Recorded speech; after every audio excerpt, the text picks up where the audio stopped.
بسم الله الرحمن الرحيم ورين وحن ربا دمان شعبك reer Jabuuti ugu horeeyo madaxweyne Ismaaciil Cumar Geelle inaan salaamo shalay galab ayaa waxaan soo gaarnay wafdi oo hogaaminayo madaxweynaha Jamhuuriyadda Federaalka ee Soomaaliya mudane Maxamed Cabdullaahi Farmaajo taasoo la xiriirka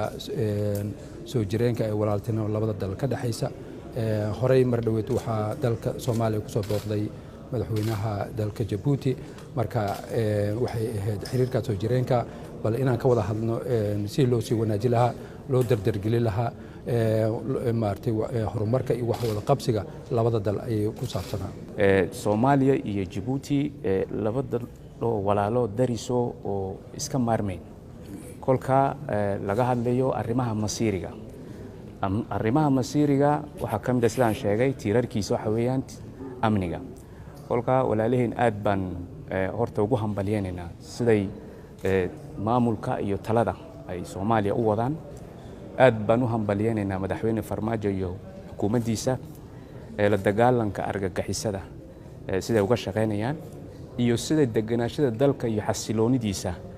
ay maaragtay ay u wadaan ay u xoojinayaan